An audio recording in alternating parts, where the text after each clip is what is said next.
Hello दोस्तों, कैसे हैं आप सभी। आप सभी का ही स्वागत है इंडिया के सबसे पहले पॉकेट फ्रेंडली एजुकेशन चैनल और ऐप पॉकेट पढ़ाई पे। ठीक है, तो आइए दोस्तों आगे बढ़ते हैं। आज जो हमने टॉपिक लेना है that is theatre of absurd. ठीक है जी, थिएटर ऑफ एब्सर्ड आज हम लेंगे। तो इस पे आने से पहले मैं थोड़ा सा बताती हूँ। जब मैंने आपको पिछले लेक्चर में एक्सटेंशनलिज्म पढ़ाया था, तो वहाँ पे ये एब्सर्ड टॉपिक आया था, एब्सर्ड टर्म आई थी, जिसमें मैंने निहिलिस्ट की बात की थी। निहिलिस्ट जो भगवान को नहीं मानते हैं एंड उनके लिए कैसे कुछ भी एग्जिस्ट ही नहीं करता, हर चीज़ मीनिंगलेस है, नथिंगनेस है, मतलब कुछ है ही नहीं है। There is no fun of life, there is no purpose of life, life is meaningless, nothingness. तो इसी टर्म से संबंधित जो भी प्लेज आए, इसी पर्सपेक्टिव से संबंधित जो भी परफॉर्मेंस हुई, जो भी ड्रामा आए, जो थिएटर इससे संबंधित था, उसको दोस्तों हमने द थिएटर ऑफ एब्सर्ड का नाम दिया। ठीक है, एब्सर्ड का मतलब क्या है कि कुछ भी है ही नहीं, ज़िंदगी का पर्पस ज़ीरो है, ज़िंदगी मीनिंगलेस है, ज़िंदगी नथिंगनेस है। ठीक है, ज़िंदगी कुछ है ही नहीं। तो जब उसी थीम पे आधारित वर्क परफॉर्म किए गए, प्लेज आए, ड्रामा आए, जिनकी थीम इससे संबंधित थी, तो वो दोस्तों हमारा थिएटर ऑफ एब्सर्ड में आया, है ना। हमेशा मैं आपको कहती हूँ कि एकदम जब आपने टॉपिक पढ़ना शुरू करना है तो एकदम नहीं टॉपिक के करैक्टर्स पे आप जंप करिए। सबसे पहले जो टर्म है, कॉन्सेप्ट का नेम है, उसको देखिए। उससे भी आपको बहुत सारी चीज़ें पता लगती हैं। जैसे यहाँ पर गागर में सागर, इस नेम से ही हमने पूरा एक इंट्रो अच्छे से ले ली कि थिएटर ऑफ एब्सर्ड, एब्सर्ड जिसमें हम कुछ भी नहीं है, मीनिंगलेस, नथिंगलेस, फालतूनेस, उससे संबंधित जो थीम है, उससे संबंधित जो भी परफॉर्मेंस हुई, ड्रामा एंड प्लेस, वो इसमें आते हैं। अब आइए इससे संबंधित जो इम्पॉर्टेंट फीचर्स हैं उन्हें हम एक्सप्लोर करते हैं। देखिए, तो दोस्तों सबसे पहले मैं यहाँ पे आपको बताना चाहती हूँ कि ये जो मूवमेंट है थिएटर ऑफ एब्सर्ड, जो काइंड ऑफ एक प्लेज आए थे, इसकी जो रूट्स हैं, ठीक है, वो हमारी एक्सप्रेशनिज्म एंड शोरेलिज्म पे है। तो देखो, एक्सप्रेशनिज्म एंड शोरेलिज्म मैं आपको ऑलरेडी पीछे पढ़ा चुकी हूँ, है ना। एक्सप्रेशनिज्म नहीं, एक्सप्रेशनिज्म अभी आगे आएगा, शोरेलिज्म मैं आपको पीछे पढ़ा चुकी हूँ, है ना। तो शोरेलिज्म मैंने आपको पढ़ाया था, जिसपे हम सुपर रियलिज्म की बात करते हैं। तो उसमें जो चीज़ें बताई गई हैं उसी से संबंधित ये हमारा थिएटर ऑफ एब्सर्ड है। एक्सप्रेशनिज्म अभी मैंने आपको आगे पढ़ाना है तो आपको पता लग जाएगा। पर अगर आपको डायरेक्ट ये नहीं भी पता कि ये एक्सप्रेशनिज्म या शोरिज्म से संबंधित है, आई होप अब आपको इतना तो पता लग गया है कि थिएटर ऑफ एब्सर्ड है। एब्सर्ड यानी कि नथिंगनेस, मीनिंगलेस, ज़ीरोनेस, नील जो पर्सपेक्टिव है लाइफ का, उसको शो करते हुए प्लेस या ड्रामा लेकर आना। ठीक है, और सबसे पहला की पॉइंट आपको पता लग गया कि इसकी जो रूट्स हैं वो एक्सप्रेशनिज्म एंड शोरेलिज्म में है। ठीक है, किसमें है इसकी रूट्स? एक्सप्रेशनिज्म एंड शोरेलिज्म में है।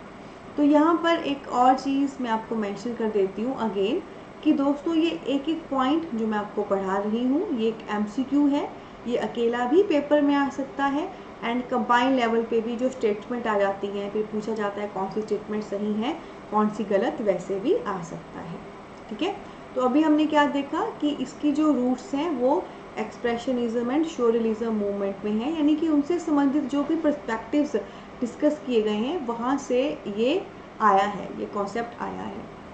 उसके बाद दोस्तों अब इसी थिएटर ऑफ एब्सर्ड में मैं आपके सामने डिस्कस करना चाहूँगी सबसे पहले जो writer that is Samuel Beckett. ठीक है, Samuel Beckett one of a popular writer हैं। उनका one of a popular work है वेटिंग फॉर गॉडॉट, जो 1955 में आया था। ठीक है, वेटिंग फॉर गॉडॉट, गॉडॉट का मतलब यहाँ पे है गॉड यानी कि भगवान।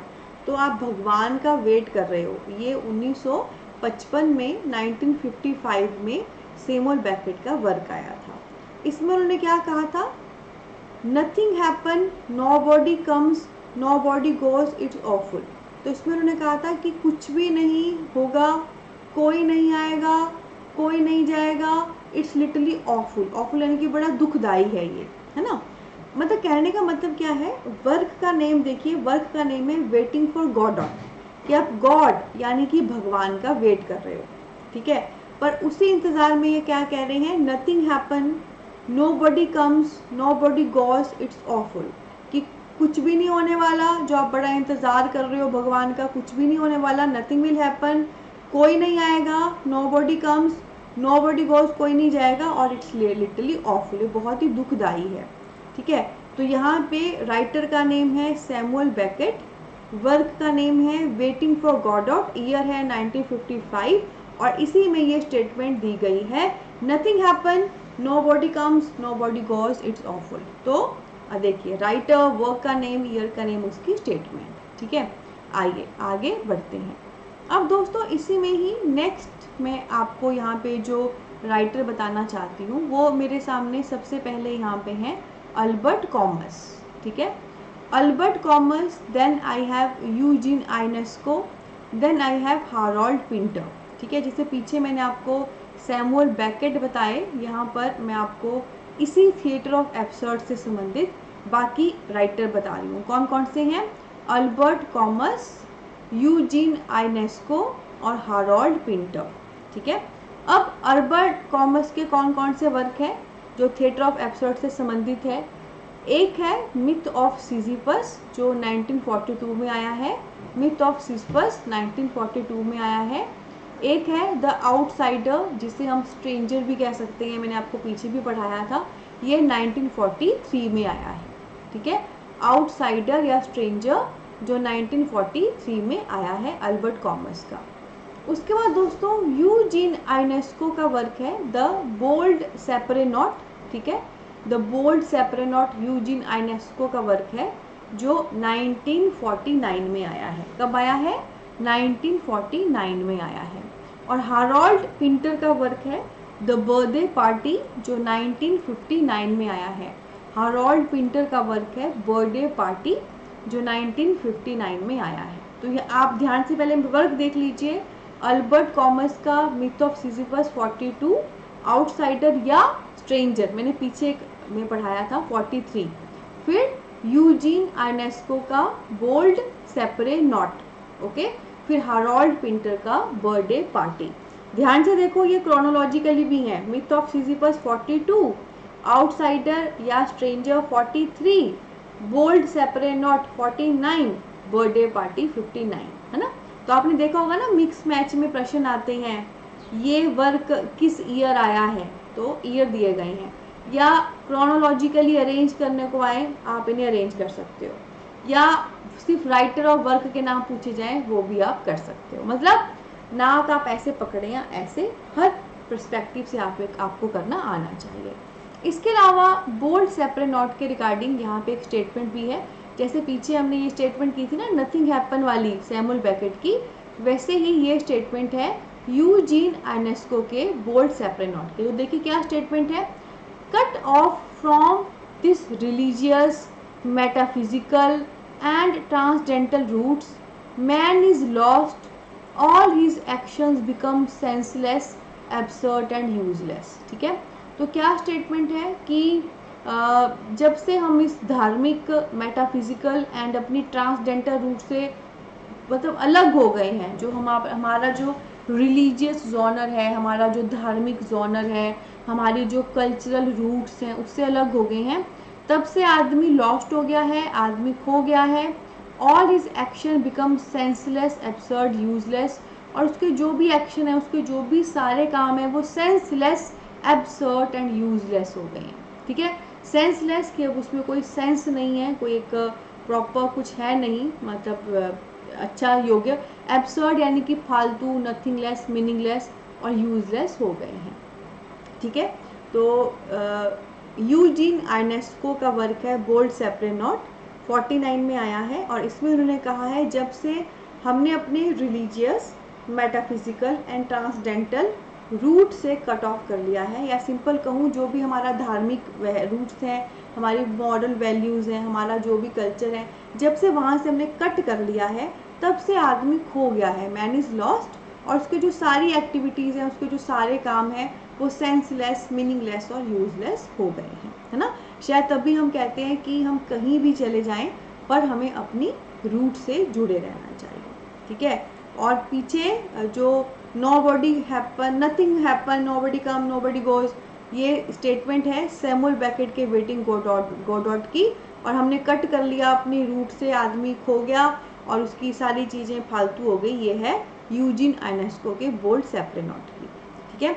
मैंने आपको 2 टिप दिए हैं। जैसे कि मैं कहती हूँ कि बार बार अगर आप गुनगुनाएं राइटर, वर्क के नेम, कैरेक्टर के नेम कई बार हमको नहीं याद हो पाते, तो आपके दिमाग में काफ़ी हद तक बैठते हैं, क्योंकि जितने ज़्यादा आप सेंसेस यूज़ करोगे उतना आपका दिमाग में बैठता है। एक मैंने आपको क्या बताया था कि राइटर या वर्क या कैरेक्टर के नेम समहाउ आपस में इंटरलिंक अगर आप कर लें, कुछ स्टोरी बन जाए, तो भी आपको हेल्प होती है और आपका वर्क आपको याद हो जाता है ना। तो वैसे ही यहाँ पे 3rd टिप मैं आज आपको देना चाहती हूँ कि जैसे इस प्रकार की जब स्टेटमेंट आए कि ये स्टेटमेंट इस वर्क की है या इस राइटर की है, पेपर में प्रश्न आता है ना, ये स्टेटमेंट किसने दी है, किसके बारे में दी है, किस वर्क में है, तो वहाँ पे या तो 2 तरीके हैं याद करने के जो आपको हेल्प करेंगे। पहला तो या तो अगर आपको सेंटेंस वो स्टेटमेंट इजी लग रही है तो उसको प्रॉपर पढ़िए, उसको समझिए, उसका मीनिंग समझिए और फिर समहाउ रिलेट कर लीजिए वर्क से और याद हो जाएगा। जैसे पीछे वाले में आपको मैं बताऊं, जैसे यहाँ पे क्या था, वेटिंग फॉर गॉड, हम भगवान का वेट कर रहे हैं, कुछ नहीं होगा, कोई नहीं आएगा, कोई नहीं जाएगा, कोई नहीं आएगा, कोई नहीं जाएगा, यानी कि ऑब्वियसली आप भगवान का वेट कर रहे हो, आपको कुछ होप है कि कोई आएगा, तो इससे ना रिलेट हो गया कि आप भगवान का वेट कर रहे थे, वेटिंग फॉर गॉड, पर नोबडी कम नोबडी गोज, कोई नहीं आएगा, कोई नहीं जाएगा, मतलब भगवान नहीं आएंगे। इस प्रकार से रिलेट करके या आप याद कर सकते हो। या दूसरे नंबर पे जैसे ये वाला जब स्टेटमेंट आई, यूजिन आयनेस्को का बोल्ड सेपरेनॉट में स्टेटमेंट है, तो आपको ज़रूरी नहीं है कि आप पूरी स्टेटमेंट याद करो, आप कुछ एक शब्द उठा सकते हो, कुछ एक शब्द आप उठा सकते हो जो समहाउ पेपर में आपको याद रह जाए, ठीक है। जैसे यूजिन आयनेस्को के बोल्ड सेपरेनॉट में roots, man is lost, and में यूजलेस, ठीक है, ये मैंने अपने अकॉर्डिंग चूज़ किए शब्द, आप अपने अकॉर्डिंग चूज़ कर सकते हो, ठीक है। तो this is a second tip. पहला क्या था कि नॉर्मल स्टेटमेंट अगर छोटी सी है, ईजिली समझ आ रही है, उसको समझ लो और वर्क से जोड़ लो। जैसे वेटिंग फॉर गॉड में कोई नहीं आएगा, भगवान का इंतजार करो, कोई नहीं आएगा, रिलेट हो गया। या दूसरा, बड़ी लंबी सी स्टेटमेंट है, कोई लिंक भी ऐसा नहीं आपके दिमाग में क्लिक हो रहा है, सो एटलीस्ट कुछ ऐसे शब्द आप उठा लीजिए, क्योंकि बेटा आपको लिखने नहीं है पेपर में, आपको सही टिक करना है, ठीक है। तो आप कुछ ऐसे शब्द उठा लीजिए जो पेपर में आपको मतलब दिमाग में क्लिक कर जाएं। तो यूजिन आयनेस्को बार बार बोला, दिमाग में याद रखा, बोल्ड सेपरेनॉट बार बार बोला, दिमाग में याद रखा, बाद में रूट्स, मैंने लॉस्ट, यूजलेस, कुछ शब्द कर लिए और आपको हेल्प हो जाएगी, ठीक है। सो दोस्तों, इस प्रकार हमारा जो है थिएटर ऑफ एब्सर्ड क्लियर होता है, ठीक है। अगर आपको अच्छी लगे दोस्तों हमारा लेक्चर, तो हमारी वीडियो को ज़रूर लाइक करिए, आगे शेयर करिए, हमारे चैनल को सब्सक्राइब करिए, और इंडिया का सबसे पहला पॉकेट फ्रेंडली पॉकेट पढ़ाई ऐप जो है वो लॉन्च हो चुका है, उसका लिंक इस वीडियो के डिस्क्रिप्शन में दिया गया है। वहाँ पे आने वाले एंटी एग्ज़ाम के लिए भी full flash course pocket friendly rate पे मौजूद है, जहाँ पे क्वांटिटी और क्वालिटी दोनों का ध्यान रखा गया है, तो वहाँ पे आप उसे ज़रूर ज्वाइन कर लें, ठीक है।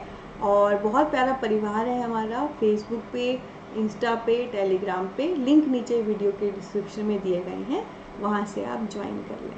तो इसी नोट पे लेती हूँ अलविदा, बहुत सारा प्यार, बहुत सारी ब्लेसिंग।